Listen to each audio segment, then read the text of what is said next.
All right, it's a new day. What you can see now is I have 3 sets of shims for my passenger side. 1 degree, 1 degree, and a half, all positive camber. So I'm gonna make the correction of 2.5 degrees total to try to get in. It's gonna actually should put it in the sweet spot for our calculations based on the machine. So I've been waiting on these parts. They finally came in. Here's the matching shims for the caliper adapter bracket.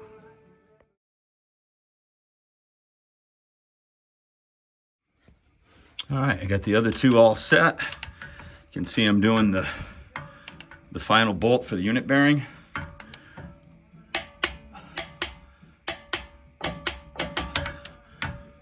$75 foot-pounds on all 3 of them.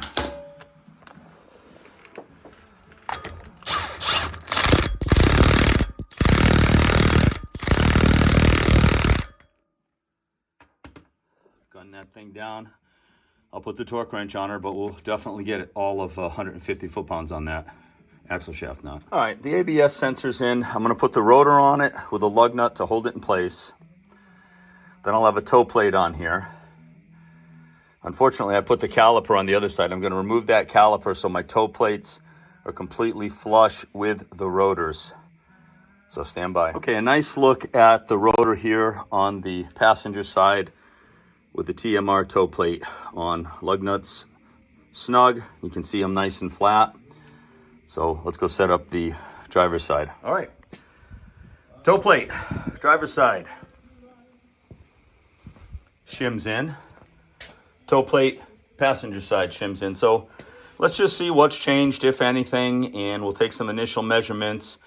And then if we got to adjust the tie rod, we'll undo the jam nuts. Of course, this is a reverse thread on the passenger side, regular thread on the driver's side, and we'll adjust it right in place by turning the RPM 2.5 ton tie rod.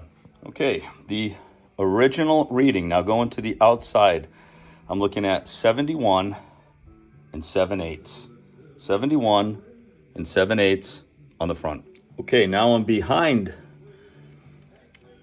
the rotor on the back side of the front axle, and look at that, 71 and 7/8.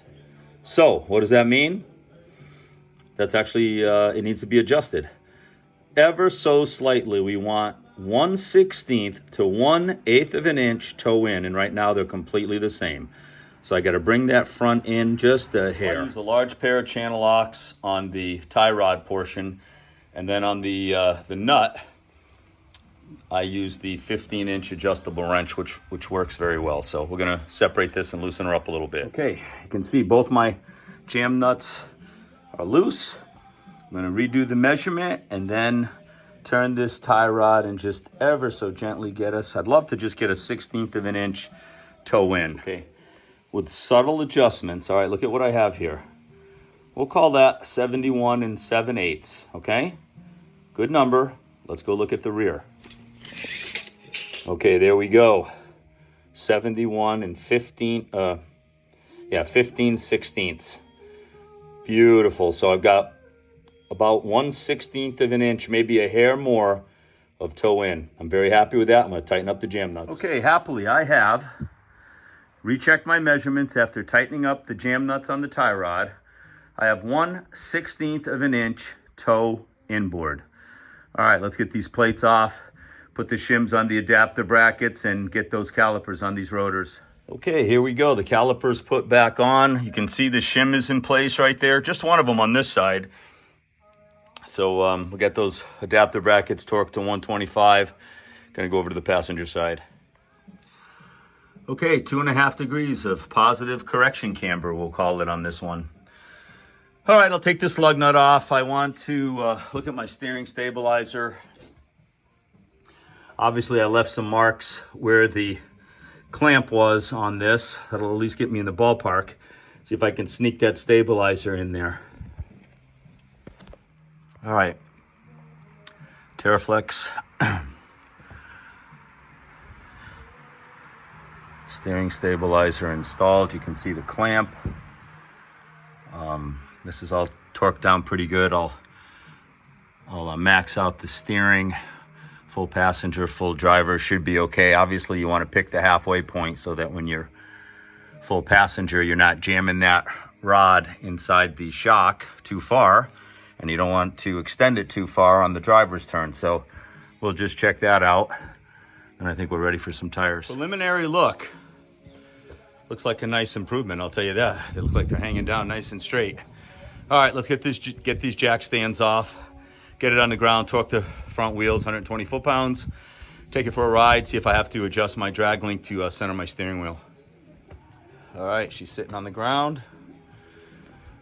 Looking good. I mean, obviously the garage floor is perfectly square. Once I pull it out in the driveway, I got all kinds of dips and imperfections, but looking at it sitting there, it looks nice. She hasn't ran in a while. I got to start her up, pull it out, take it for a test drive, see how she steers. All right, let's see what we got here.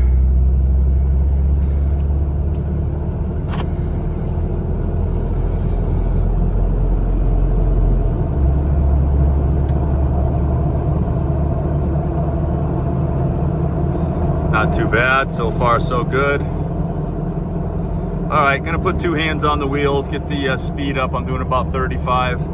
See how it is, see how the steering wheel is. Okay, took it for a test drive, adjusted the drag link, but I thought she's pulling to the passenger side a little bit, so I jacked up the tires and tried spinning this, and I had a lot more resistance on this side, so I think I've got the early stages of a front caliper hanging up.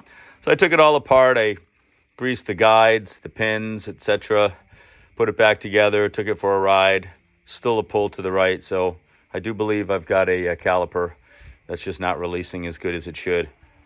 Outside of that, yeah, the tires look a lot better. I mean, decent ride. It centers when you take a sharp turn. You know, it does what you'd expect it to do. I mean, hey, it's a Jeep with a 3.5-inch lift on some knobby-ass 37, so it's not going to drive like a Cadillac, but not bad. All in all, not too bad.